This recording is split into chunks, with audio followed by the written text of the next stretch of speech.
Good morning, everyone. Wanted to give you a quick update here on the markets.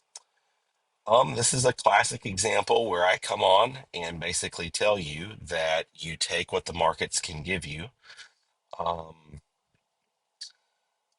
I did not expect to see us come back this low and retest $3, obviously.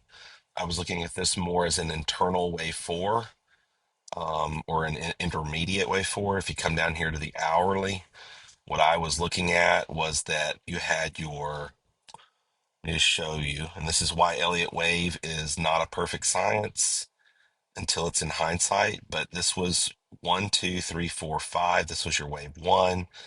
This was your wave two. Then you had a one, two, three, then four. And then what I was tracking was this to be a one, two, three, four, and then we were putting in a fifth. So either what happened, well, it's not either. What happened is this clearly was a truncated fifth, and we had what you would call an Elliott wave swing failure pattern. Um, because this can't be a wave four here because it overlaps this initial wave one. So what more than likely has occurred is this was the larger wave three with a truncated internal intermediate fifth. And let me show you the current wave count. So if you come back here to the 4 hour chart so we can get a better view of it. So your wave count looks to be this. This would be three, this would be four, and then five is either going to come in at 627 or 860-ish. I would like to believe typically with XRP, it loves extended fifth waves. So I'm going to lean towards the more bullish view of 850-ish area, 860, 870. Um, it could stop at 627. I just don't think that makes sense based on rules of market expansion. But I am starting to lean more towards this being the final fifth.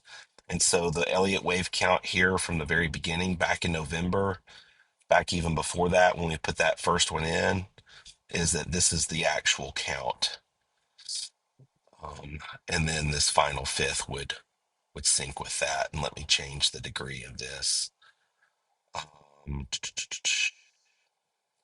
so yeah, that would be the cycle wave. And let's change the color just so that you guys can see the difference. So yeah, so I think we've got our main cycle, and the fifth will put in around $8.50. Let's hope maybe the low double digits.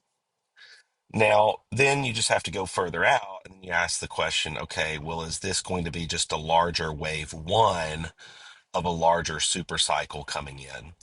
Those are just questions we don't know the answers to. And that's where we just have to stay. I'm going to go to the Bitstamp chart for a second. That's just where we have to stay open to what could possibly happen, right? Um, you know, I was thinking that this was more like one, this was wave two, but this wouldn't be typical of a wave three, in my opinion. Um, I would just tend to lean towards this being more of a wave five, and that our top is going to be somewhere in that 8.5 to low double digit range, maybe $10, $11. And that's just where we're going to have to wait and see. This is the thing about markets. You take what the market gives you, and clearly people got over leveraged here at the top. They were thinking breakout imminent, and then the market said, nope, not today. And obviously, you know that we're tracking some wallets over on sugartrades.io. And the day before, Chris Larsen moved several million XRP to an exchange. Whether that was the cause or not, at least he had some kind of, one can infer that he at least had some kind of knowledge that we were at a local top, and he chose to offload some funds there. So I still think we're fine. Nothing's invalidated on the larger move here to 8.5 to $10, somewhere in that range. What I am going to be watching for, though, is signs that this is more the fifth of this count than this is the third. And so far, that seems to be showing up because the volume is lower here than this what probably was the third wave. See all that volume there? So, yeah, those are just my thoughts this morning. Obviously, as we come back in here on an hourly view, we would love to see this recent retest at $3 hold. This was most likely the final, blow on the C leg. So that was your five waves down. I think someone can pretty safely argue that that was your five waves down. So, yeah, that's where we're at. We're looking obviously to hold $3, and we'll probably come up here to 330, 328, test a second, show weakness, and then go. But if you're not currently fully in yet, as far as along, this would be a great opportunity to add on any of the dips, as long as we stay above $3. But really would like to see this hold. If we start to break this down and go further, it really starts to bring into question what's going on, and the fact that we made a new all-time high and then we rejected the way that we did. Well, there's just more leverage in the system than 2017, and that's another fact. Just to point that out. Back here, the waves were just cleaner because there wasn't a lot of leverage. Now you have a lot of leverage, and I can prove that. That's easy to prove. If you go to the daily and you look at this chart down here, spot versus perpetual premium average. Clearly, over the last several days, people have been going levered to the hilt.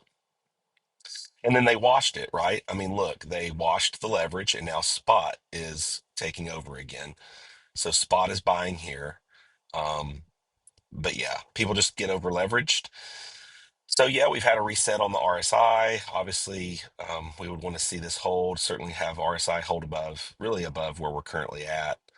Maybe as low as 57 on the RSI. But yeah, those are just my thoughts this morning. Nothing really has changed as far as some of the higher targets, $8, $10. Again, I'm going to start looking at taking some profit in that 620 area just because this move here is indicative of potentially being a wave five versus a wave three. I was really hoping that this was a wave three, kind of a mega wave three, and that we were going to get this, jump across the creek plus market expansion in the week following, like we did in 2017 after we broke all time high. But clearly we're not. So, all right, that's it. I've got a call coming in. We'll talk soon. Take care.